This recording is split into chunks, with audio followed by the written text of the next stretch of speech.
Welcome to the Deep Dive. This is where we dig into a whole stack of sources, articles, research, whatever we've got, really. And we pull out the key insights, the most important bits, tailored just for you.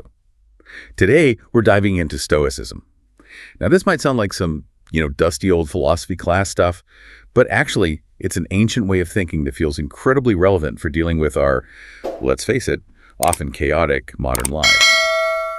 Our main source today is Stoicism.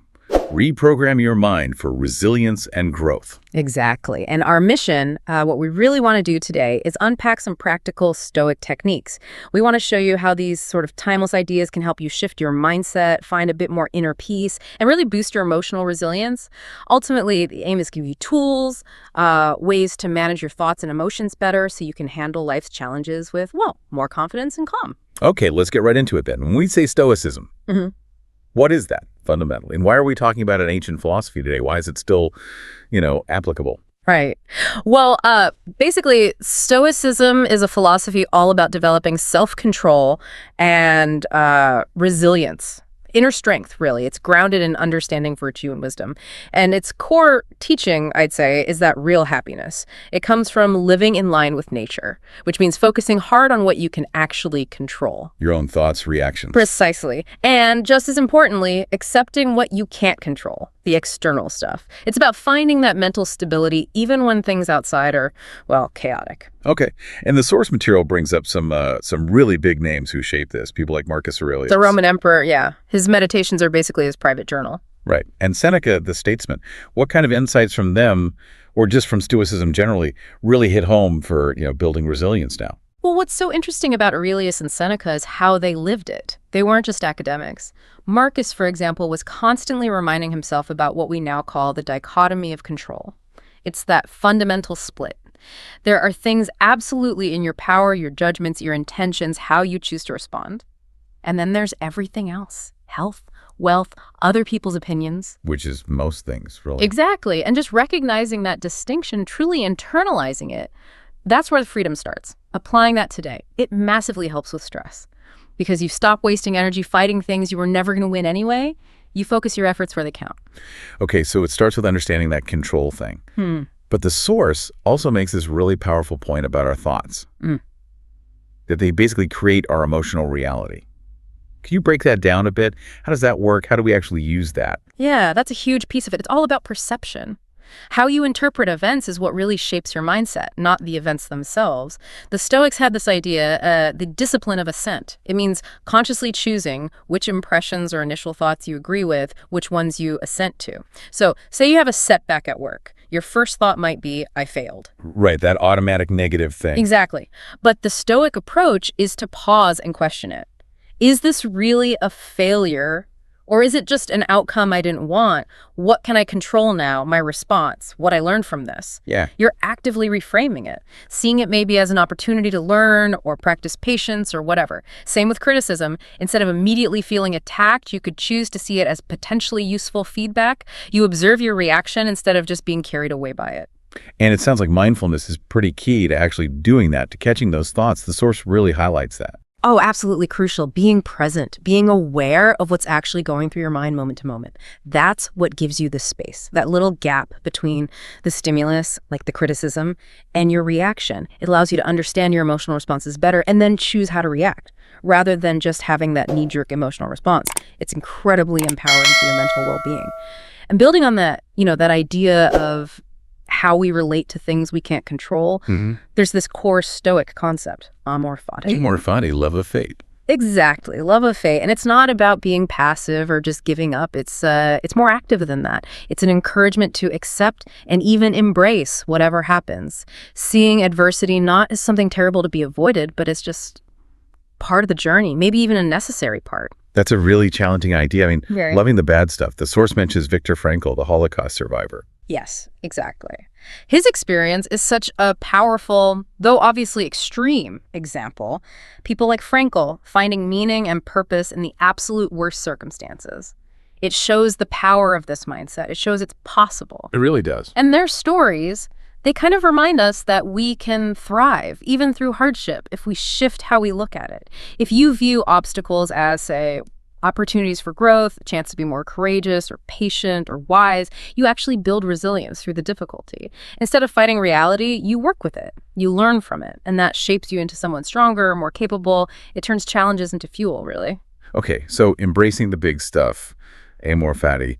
But what about like the day-to-day, other practical things for keeping a more positive mindset?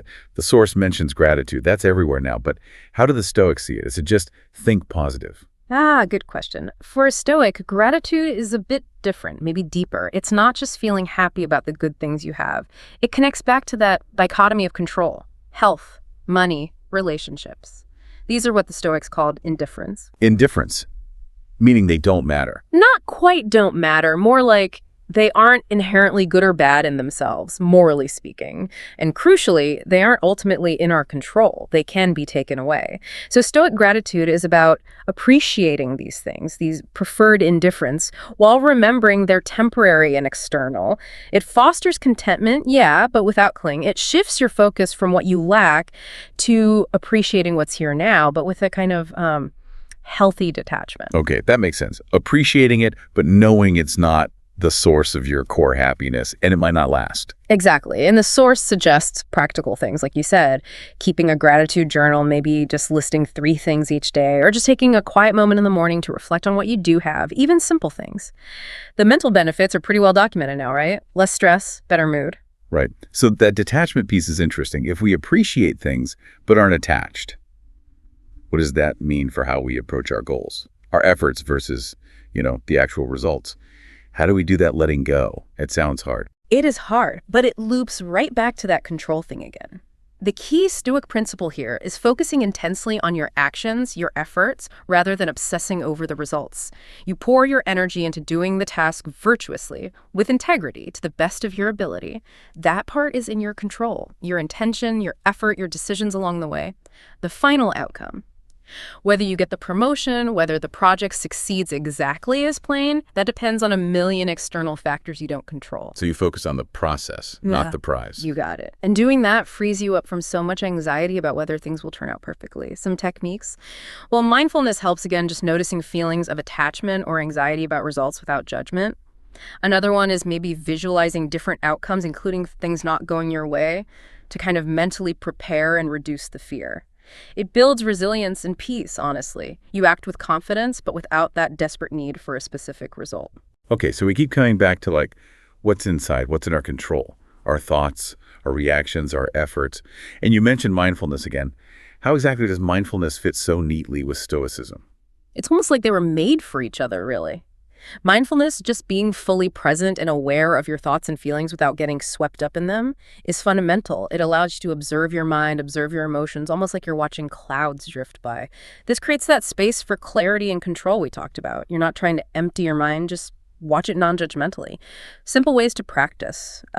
Mindful breathing for a few minutes, taking moments during the day, just check in. Mindful walking even, just paying attention. The payoff is huge. Better clarity, less stress, more inner calm. It's about developing that deeper awareness of your internal landscape, which is, core Stoic stuff. And that self-awareness theme. The source also talks about journaling as a powerful tool. How does writing things down help from a Stoic angle? Yeah, journaling is fantastic for this. It's like a structured way to practice that Stoic introspection. Think of Marcus Aurelius' meditations. That was basically his journal. By writing down your thoughts, your experiences, how you responded to things, you create the space for reflection. You can analyze your emotions, your actions, see patterns. The source suggests prompts. Things like, what went well today? What didn't? How did I react to challenge X? What could I do differently?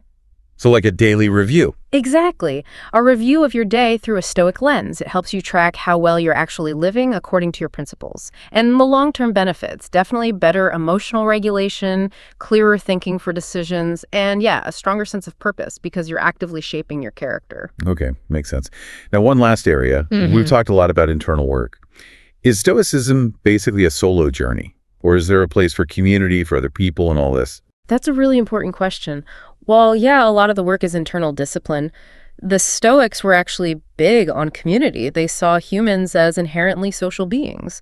Surrounding yourself with like-minded people also trying to live virtuously. That's really valuable. It provides encouragement when things are tough. It gives you accountability too. And just hearing different perspectives on how to apply these ideas that can deepen your own understanding massively. The source mentions, finding groups or forums online or offline focused on Stoic philosophy. Yeah, I can see that. Sharing struggles and strategies, hearing how someone else handled a tough situation using these principles must be really inspiring. Totally. It makes it real. Shows you it's not just abstract theory. It inspires your own growth and resilience. So yeah, seeking out that community, people who share those values, it creates an environment that really supports your practice. It makes the whole journey less isolated and, frankly, probably more effective. Okay, wow. We've covered a lot. So quick recap. We looked at the power of perception, how our thoughts shape things, that discipline of assent. Right. And amor fati, embracing challenge. Loving fate, Yeah. And gratitude, but the Stoic version, tied to indifference. And focusing on actions over outcomes, that dichotomy of control. Plus mindfulness for presence, journaling for reflection. And finally, not going it alone, the value of community. It's a pretty comprehensive toolkit for resilience. It really is. And the key, I think, is just taking those actionable steps consistently, even small ones. That's what leads to real growth and well-being, putting these ideas into practice. That's how you cultivate that more balanced, more fulfilling life they talked about. Right. So thinking about all this, about reprogramming your mind for resilience, here's something for you, the listener, to consider. What's just one shift in perspective? Maybe amor fati, or focusing on actions, or even one small daily practice like a gratitude moment or a quick journal entry. What one thing are you curious to maybe experiment with this week just to see how it might start to unlock your potential and help you navigate whatever life throws your way with a bit more confidence?